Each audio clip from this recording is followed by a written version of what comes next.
최근 들어 일본은 한국과의 전쟁에 집중했습니다. 여기에만 몰두한 탓일까요? 정작 국민의 안위는 뒷전이 된 지 오래입니다. 오미크론 변이가 심각하게 확산하면서 일본 총리는 결국 비상사태를 선포했습니다. 어떤 일인지 살펴보겠습니다. 일본에서도 신종 코로나 바이러스 감염증의 변이인 오미크론의 지역 감염 사례가 속속 보고되는 등 한동안 억제돼 있던 코로나19가 다시 확산하고 있습니다. 4일 현지 공영방송 NHK의 집계에 따르면 전날 일본에서는 코로나19 확진자 782명이 새로 파악됐습니다. 이는 작년 10월 8일 하루 확진자 824명을 기록한 후 87일 만에 가장 많은 수준입니다.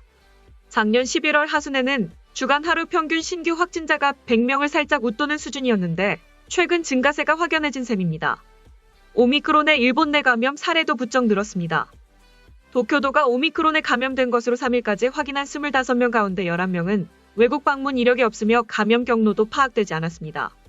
아사히 신문의 집계에 의하면 전국 47개 도도부현 가운데 오미크론 감염자가 확인된 지역은 28곳에 달했습니다. 앞서 주일미군 기지를 중심으로 오미크론 확진자가 증가했고 새로 배치되는 미군이 출국 전 코로나19 검사를 생략한 사실이 뒤늦게 드러나는 등 방역 정책에 허점이 있었습니다. 일본은 작년 11월 말 외국인 신규 입국을 중단하는 등 비교적 빠르게 오미크론 유입 차단에 나섰습니다. 이런 대응으로 한동안 시간을 벌었으나 효과가 점차 줄고 있는 것으로 풀이됩니다. 고향 방문 등으로 연말연시 사람들의 전국적 이동이 활발했던 점 등을 고려하면 일본 내 오미크론 확산 속도는 앞으로 더욱 빨라질 것으로 예상됩니다. 한편 백신 3차 접종은 느리게 진행되고 있으며 접종률은 일본 전체 인구의 0.5%에 그치고 있습니다. 고령자나 의료 종사자의 경우 3차 접종 시기를 앞당기기로 했으나 애초에 2차 접종 후 원칙적으로 8개월이 지난 후 부스터샷을 시행하기로 계획한 탓에 순발력 있게 대응하지 못하는 상황입니다. 이에 일본 정부도 사태의 심각성을 인지한 것으로 보입니다. 기시다 후미오 일본 총리는 이날 미에현 소재 2세 신공을 참배한 후 현지에서 열린 기자회견에서 오미크론의 일본 내 감염이 급속도로 확대하는 최악의 사태가 생길 가능성에 대비하겠다고 언급했습니다. 기시다 총리는 국내 코로나19 대책에 만전을 기하기 위해 이번 달 정기 국회전 국외 출장은 하지 않기로 했다고 덧붙였습니다. 일본 정부는 그간 기시다 총리가 연초에 미국과 호주를 차례로 방문하는 안을 검토해왔으나 국내에서 코로나19가 재확산하는 상황에서 총리가 해외 출장을 떠나는 것에 유권자들이 반발할 가능성을 고려해 이같이 결정한 것으로 보입니다. 기시다 총리는 오미크론의 확산을 억제하기 위해 그간 시행한 입국 규제 정책의 골격을 유지하면서 국내 방역 대책을 강화하겠다고 설명했습니다. 그는 미국 화이자에 먹는 코로나19 치료제인 팍스로비드에 관해서는 2월 중 실용화를 목표로 한다고 설명했습니다. 이에 대해 전문가들 사이에선 눈치 보기에만 집중해선 개선은 없다라며 국익도 중요하나 나라의 대표자로서 국민도 살펴야 하는 막중한 임무를 근래에 들어 자주 망각하고 있다라며 비판했습니다. 또 미국도 최근 베이징 올림픽 참가 결정 등 한국의 외교적 행보를 존중해주는 한편 과거 WHO가 일본을 비판했던 사례들을 통틀어 보아 주변국들도 상대적으로 일본보다 한국의 외교력을 쏟고 있다고 판단된다라고 바라봤습니다. 한편 일본 내에서도 내각을 향한 비판의 목소리를 계속해서 높이고 있다라며 이전 총리들에 비해 결단력도 떨어지고 그렇다고 그 결단의 결과가 좋은 상황도 아니기에 이슈메이커일 뿐 정치적 메리트가 전혀 없다고 평가하고 있다라고 전했습니다. 다음은 해당 소식을 접한 일본 네티즌들의 반응입니다. 한국의 감염자가 적은 것은 연말에 검사 수가 적은 것만으로 판단해서 그런 게 아닌지 검사 수도 동시에 공표하지 않으면 의미가 없는 것 아닌가? 사망자 수를 기재하지 않는 것은 의도적인 것일까? 중요한 것은 중증자 수와 사망자 수라고 생각하는데 한국의 중상자 수가 줄어들지 않고 거의 제자리 걸음이라고 하는 것은 감염자 수를 억제하여 공표하고 있거나 검사 수가 적기 때문일 것이다. 믿을 수 없는 데이터는 의미가 없기 때문에 기사화할 필요는 없다고 생각한다. 한국 사람들아. 검사 수가 줄어들면 감염자 수가 줄어드는 것은 당연하다. 감염 6,000명 당시의 양성률과 비교하지 않으면 의미가 없다. 검사 수가 제로면 감염자도 제로야. 이 정도 대책으로 이렇게까지 줄어드는 건 부자연스러워요. 중증자 수도 크게 다르지 않겠죠? 의도적으로 검사 수를 줄여 조작하고 있다고밖에 생각되지 않는군요. 선거 때까지 이 상태라면 겉으로 드러나지 않은 감염자가 상당히 있는 것이 아닐까요? 혐의가 풀릴 때까지는 한국으로부터의 입국은 전면 금지해야 합니다.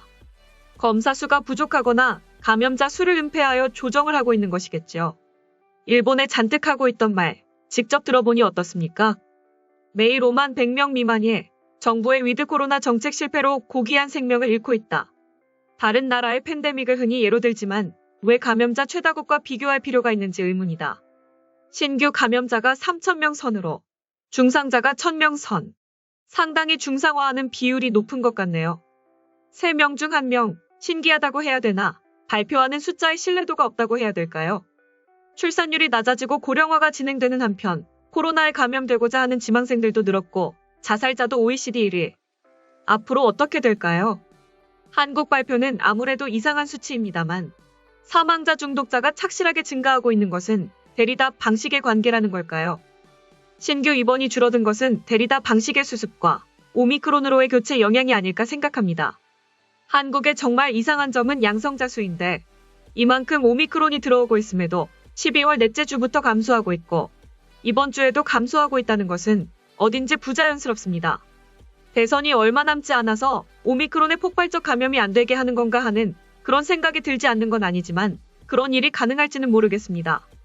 한국의 중증화율은 신규 양성자 수의 약 39%로 일본의 중증화율의 약 4배입니다. 이 중증자 화율을 보면 실제 감염자 수는 발표의 4배, 1만 2천 명을 넘었다고 보는 것이 옳을 것입니다. 중증화율을 통해 신규 감염자 수가 역산을 할 수 있다는 것입니다. 양성률은 변하지 않았을 테니 단순히 검사 수가 줄었을 뿐이다. 8,000명 이상이 되면 정권 비판이 높아져 대선에 악영향이 생긴다. 그것을 피하기 위한 조작. 한국은 중증자가 줄어들지 않네. 회복하지 않은 사람이 많은 것일까? 아니면 회복자 수만큼 신규 중증자가 증가하고 있는 것일까? 일본, 한국, 미국, 나라마다 많이 다르네요. 한국은 오미크론 수는 아직 적은 것 같습니다. 미국은 오미크론 수의 비율이 올라 델타 수를 넘습니다. 다만 델타 수가 줄어든 것이 아니라 델타 수도 증가하고 있습니다. 연말연시는 검사 수가 적기 때문입니다. 중증화와 백신 접종에 관련에 대한 데이터가 어떻게 된 걸까요? 중증 환자가 줄어들지 않으면 의미가 없습니다. 공허한 보도인가? 한국은 의도적으로 숫자를 만드는 겁니까? 한국은 많이 줄었네요. 반면 점점 일본은 많아지기 때문에 부추기는 기분이 듭니다. 감염자의 3분의 1이 중증자입니까? 데이터 수집 방법인지 이유는 잘 모르겠지만 중증자율은 이상하지 않아. 사망자 수는 얼마나? 10% 정도? 이 나라에서 일단 코로나에 감염되면 걷잡을 수 없게 된다. 이래도 세계에 자랑할 K-방역인 걸까? 지금까지 일본과 한국의 방역 상황 소식을 접한 일본 네티즌들의 반응이었습니다. 내용 유익하셨다면 구독과 좋아요, 알림 설정 꼭 부탁드립니다. 여러분의 작은 행동 하나가 대한민국의 국격을 높입니다. 이 세상 모든 소식을 담은 올인박스는 내일도 최선을 다하겠습니다. 감사합니다.